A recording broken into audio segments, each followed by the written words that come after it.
Shalom, Bapak Ibu saudara dikasihi Tuhan. Bagaimana kabarnya? Saya berharap Bapak Ibu saudara dalam kondisi yang sehat, penuh dengan ucapan syukur, penuh dengan sukacita. Mari kita bersama-sama belajar kebenaran firman Tuhan, yang mana pada kesempatan saat ini kita akan bersama-sama belajar kebenaran firman Tuhan. Saya mengajak Bapak Ibu saudara, kita akan membuka Alkitab kita di dalam Matius pasal 26. Matius pasal yang ke-26 ayat yang ke-40. Matius 26 ayat 40.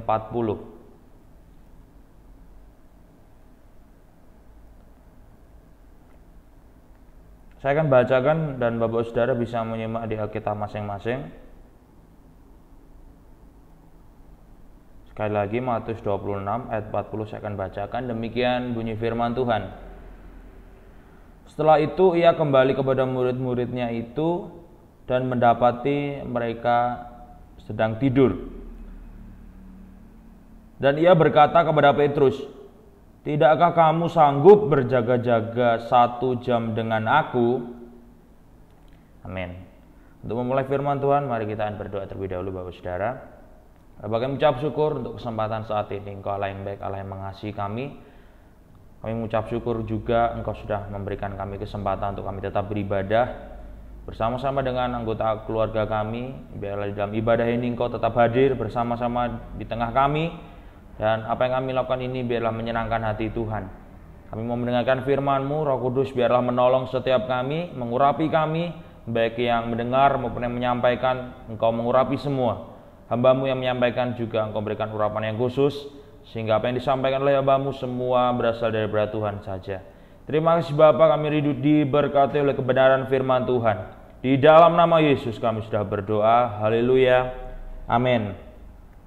Nah, Bapak saudara dikasihi Tuhan, pada kesempatan saat ini saya akan memberikan satu judul firman Tuhan, yaitu waspadai bahaya rohani. Sekali lagi, waspadai bahaya rohani. Berbicara tentang bahaya di dalam kehidupan ini, kita pasti sering ya melihat yang namanya bahaya, atau minimal kita bisa membedakan ya kejadian ataupun hal ini adalah sesuatu yang bahaya, kejadian atau hal-hal yang berikut ini tidak bahaya. Kita bisa memetakan ya mana sesuatu yang bahaya, mana yang tidak, mana kegiatan yang membahayakan, mana yang tidak, atau ini tingkat bahayanya kecil, melakukan kegiatan B tingkat bahayanya cukup besar, dan seterusnya ya. Atau mungkin kita berpandangan misal menaiki sepeda motor itu jauh lebih berbahaya dibanding kalau kita mungkin naik sepeda atau jalan kaki ya, walaupun mungkin yang terjadi sebaliknya. Tetapi kita yang sudah dewasa, kita bisa memetakan mana sesuatu yang bahaya atau tidak. Beda dengan anak-anak ya, beda dengan anak-anak yang belum tentu mereka sudah bisa memahami ya.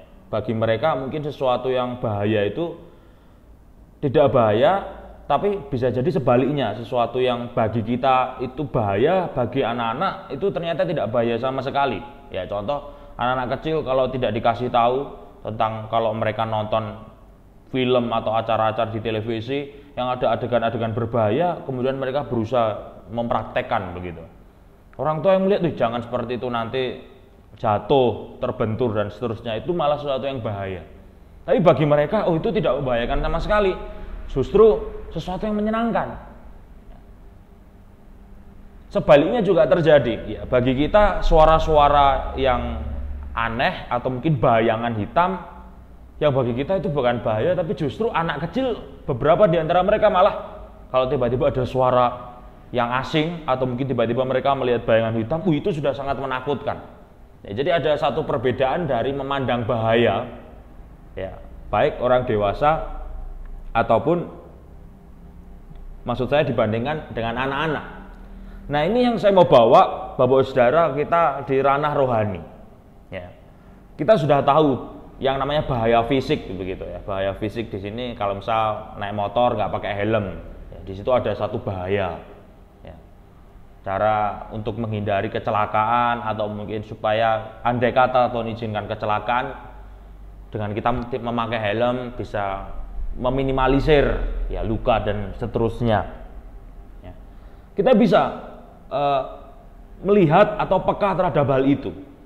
Nah, tapi kadang-kadang celakanya adalah orang Kristen sulit untuk melihat bahaya rohani. Nah, di ayat atau teks yang kita baca, ya, di sini memberikan satu kesimpulan. Ya, ketika Yesus berdoa di Taman Getsemani, Yesus ini sangat-sangat tahu waktunya sudah tiba. Sebentar lagi dia akan ditangkap, diserahkan, dan akan melakukan misi penyelamatan bagi umat manusia yang dimulai tentu dari penangkapan di dalam atau di Taman Getsemani ini. Sehingga sebelum itu terjadi, kita sama-sama tahu kisahnya, Yesus ini berusaha untuk terlebih dahulu berdoa kepada Bapaknya, ya, memohon kekuatan. Kita bisa tahu doa Yesus ya, begitu luar biasa. Dia memohon pertolongan, kalau boleh cawan ini lalu daripada aku, tapi biarlah kehendakmu yang jadi bukan kehendakku. Ya, sampai peluhnya menyerupai darah. Doa yang sungguh-sungguh dari Tuhan kita Yesus Kristus. Tetapi setelah dia balik ya, kita bisa melihat ayat 40 yang kita sudah baca tadi. Setelah itu ia kembali pada murid dan mendapati mereka sedang tidur. Para murid sama sekali tidak tahu ada situasi yang mengancam nantinya. Beberapa saat kemudian mereka tidak tahu situasi mengancam, sehingga kemudian akhirnya dia tidur. Ya, saya pikir cukup bisa dimaklumi dalam arti karena memang para murid ini tidak tahu apa yang akan terjadi nanti. Sehingga ayat yang kita baca di sini satu hal yang tentu kita sering dengar ya, yang menjadi juga satu acuan bagi kita untuk setidaknya kita mau ikut bersama-sama berdoa, berjaga-jaga 1 jam saja seperti perkataan Yesus. Tuhan tidak meminta kita berdoa 24 jam begitu ya, atau 10 jam dalam sehari ya. Kalau kuat sih nggak apa-apa gitu Bapak Saudara. Tetapi perkataan Yesus, tidakkah kamu sanggup berjaga-jaga 1 jam dengan aku? Ya. Wah, saya tidak bisa bayangkan betapa murid-muridnya ini seharusnya mereka malu pada diri mereka sendiri. Gurunya berdoa, murid-murid ini enak-enakan tidur.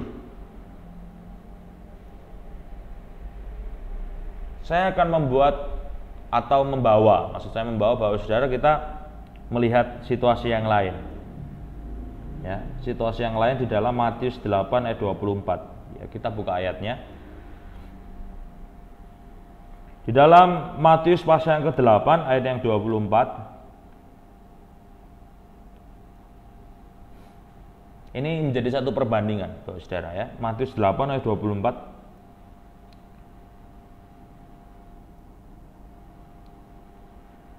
Demikian bunyi firman Tuhan, saya bacakan bagi Bapak Saudara. Sekonyong-konyong mengamuklah angin ribut di danau itu, sehingga perahu itu ditimbus gelombang, tetapi Yesus tidur.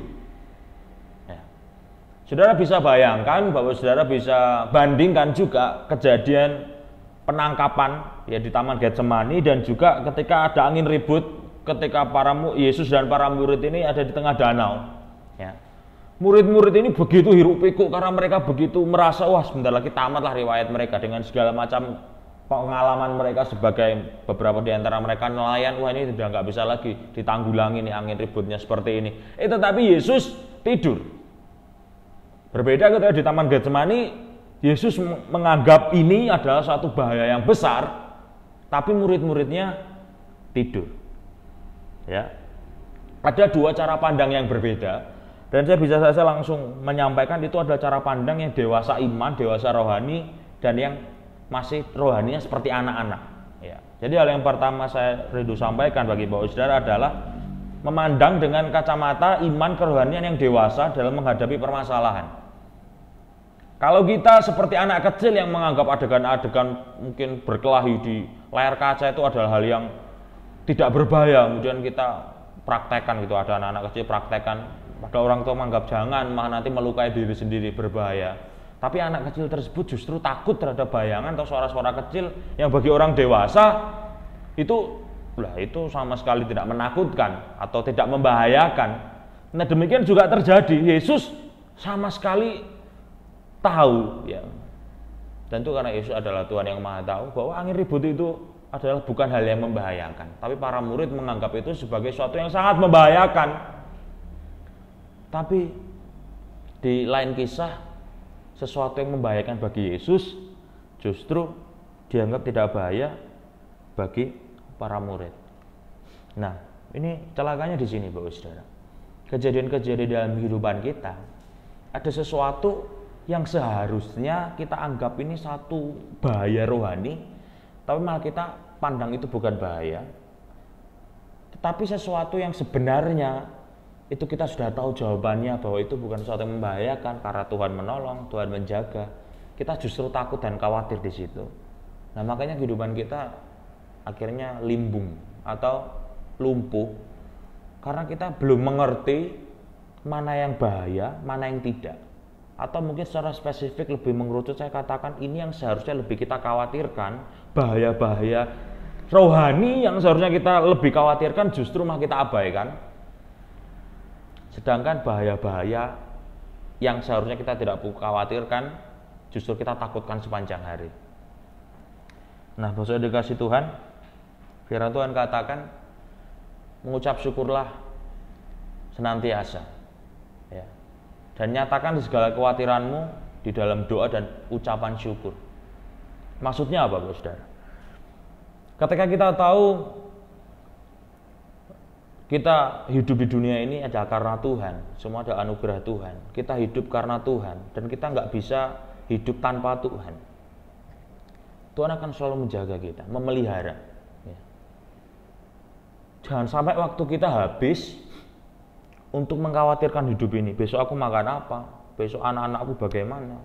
Pekerjaanku gimana? Serahkan itu kepada Tuhan. Jangan kita justru lebih takut terhadap bahaya itu. Tapi kemudian kita sama sekali abai terhadap bahaya-bahaya yang seharusnya kita pastikan itu seharusnya adalah sebuah bahaya. Anak-anak Tuhan malah hari-hari ini lebih abai terhadap bahaya yang namanya nggak apa-apa lah. Gak usah ke gereja berapa lama, atau mungkin baru pandemi kita tahan dulu, nggak apa-apa lah kerohanian, masih bisa kok ibadah di rumah ya. Terus kan ibadah sendiri ya, berarti bukan bersekutu ya, abai aja nggak apa-apa, yang penting nyanyi ya kan, mendengar firman, walaupun mungkin dengar firman sambil tiduran atau mungkin memuji Tuhan sendiri asal, tapi nggak apa-apa, itu bukan hal yang berbahaya. Atau wah nggak usah hidup terlalu dekat dengan Tuhan, itu kan bahaya, nggak apa-apa. Itu kalau anak kecil iman yang rohaninya kecil yang belum bertumbuh akan menganggap itu bukanlah bahaya. Tidak dekat dengan Tuhan, kurang berdoa, kurang punya hubungan intim dengan Tuhan, ambil bagian dalam pelayanan, itu bukan bahaya. Yang lebih membahayakan ini loh, kita makan apa hari ini, besok kita makan apa, keluargaku gimana, pekerjaanku gimana, itu tuh harus lebih bahaya. Orang yang bertumbuh iman kerohaniannya justru sebaliknya, Bapak Saudara. Orang yang bertumbuh iman kerohaniannya, saya mau katakan, bukan berarti kemudian ya enggak peduli ya besok mau makan apa, bukan.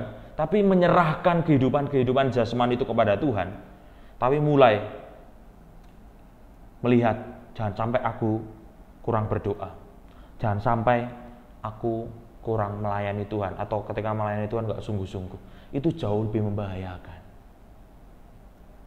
Seperti tadi sudah saya berikan satu komparasi atau perbandingan. Yesus ya di tengah badai dia bisa tidur karena dia tahu itu bukan bahaya yang sesungguhnya.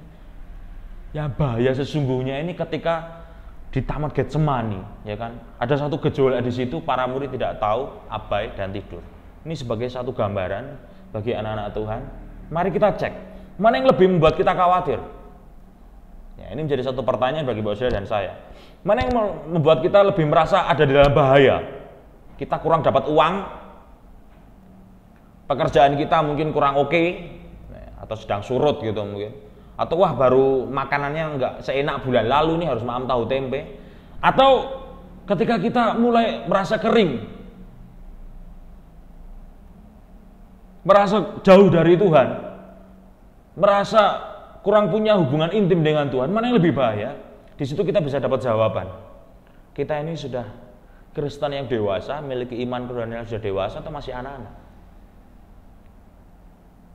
Nah, yang saya dikasih Tuhan, saya berharap kita menjadi anak Tuhan yang lebih peka terhadap bahaya rohani, mewaspadai bahaya rohani yang seperti judul firman Tuhan, dibanding bahaya jasmani. Ya, bahaya jasmani kita hidup kurang punya kelimpahan, ya harta kurang dan sebagainya, bukan berarti kemudian kita tidak butuh. Matius 6:33, carilah dahulu kerajaan Allah dan kebenarannya, maka semuanya akan ditambahkan kepadamu. Ya. Tidak usah khawatir akan apapun juga. Ya, burung di udara Tuhan pelihara, masakan kita tidak?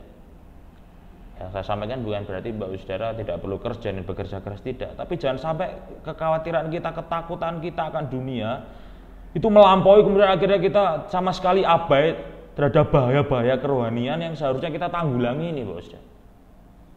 Saya berharap Roh Kudus memberikan kekuatan pencerahan sehingga Bapak Saudara bisa mengerti bagian firman Tuhan.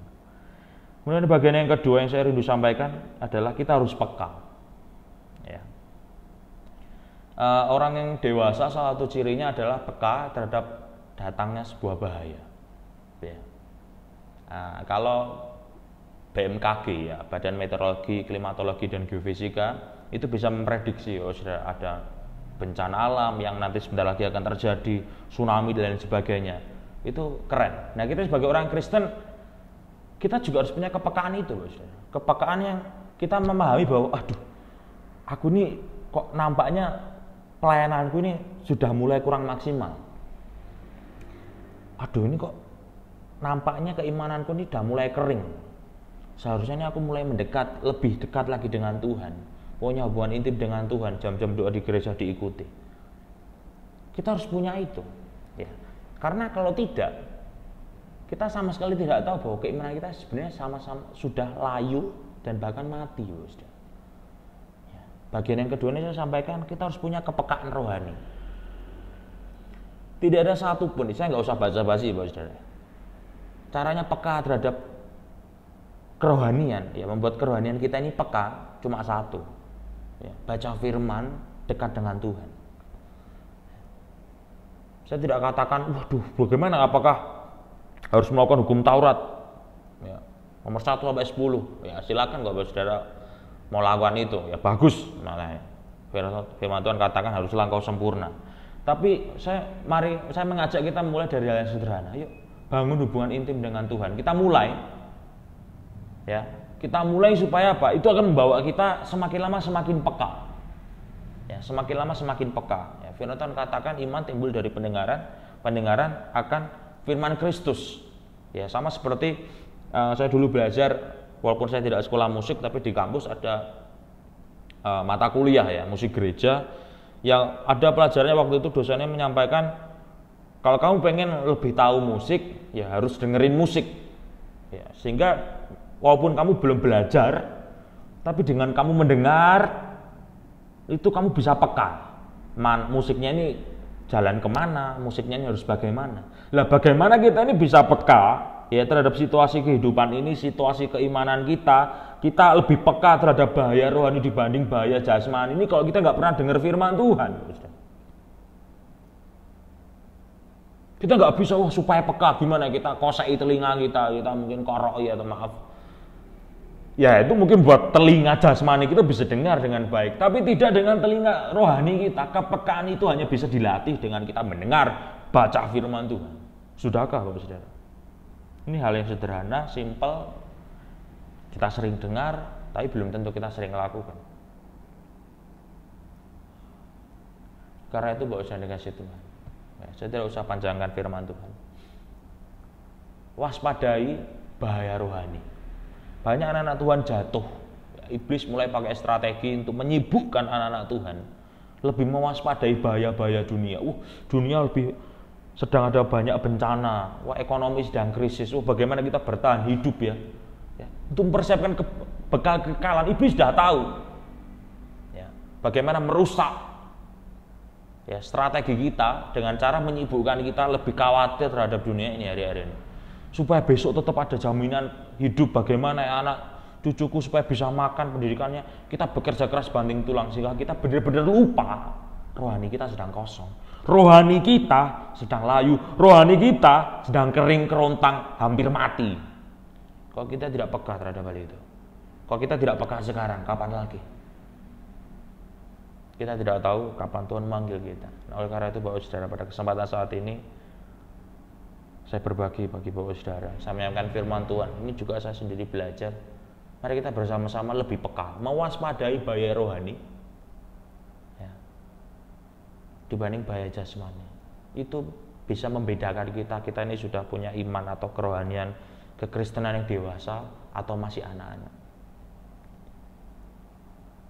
Berdoa, minta bimbingan yang datangnya dari Tuhan. Tanpa Roh Kudus kita tidak bisa melakukan apa-apa. Amin. Biarlah kebenaran firman Tuhan memberkati setiap kita. Kita akan berdoa. Bapa, kami mengucap syukur Engkau yang baik, Allah yang mengasihi kami. Satu hal kami belajar dari firman Tuhan pada kesempatan saat ini, kami mau lebih peka, kami mau lebih mewaspadai bahaya rohani dibanding bahaya jasmani. Memang benar kami masih memiliki banyak pergumulan dari kehidupan ini, tapi itu tidak membuat kami, jangan sampai itu membuat kami akhirnya abai terhadap iblis yang menyerang keimanan kami, sehingga akhirnya kami memilih untuk mengkhawatirkan, mengurus setiap hal duniawi, dan kami lupa akan Tuhan. Kami lupa untuk menjaga iman kerohanian kami tetap dekat dengan Tuhan. Mari Roh Kudus Engkau tetap menjaga kerohanian kami. Kami mohon Engkau yang bertindak, Engkau yang menguasai setiap kami. Kami mau dibawa untuk kami menyerahkan kehidupan kami kepada Tuhan. Kami menyerahkan setiap kehidupan kami pada Tuhan, sehingga kami memiliki waktu, memiliki kesempatan untuk benar-benar menjaga keimanan kami. Mampukan kami Bapa, kami memang penuh kelemahan, keterbatasan. Tapi bersama Engkau yang tak terbatas itu kami sanggup. Memberkati setiap anak-anak Tuhan, keluarga-keluarga Tuhan yang beribadah saat ini. Engkau memberkati setiap kehidupan mereka, memberkati kesehatan mereka, Engkau memberkati pekerjaan mereka, apa yang saat ini mereka gumulkan, mereka doakan. Engkau Allah yang melihat, Engkau yang maha mengetahui, dan Engkau akan memberikan jawaban doa yang terbaik bagi setiap mereka. Berikan kami kesetiaan sehingga kami tidak meninggalkan jam-jam doa, jam-jam ibadah, jam-jam hubungan kami dekat dengan Tuhan, tapi kami semakin giat melakukannya menjelang kedatangan Tuhan. Terima kasih Bapak, terima kasih. Bagimu segala pujian, hormat juga syukur. Dalam nama Yesus kami berdoa. Amin.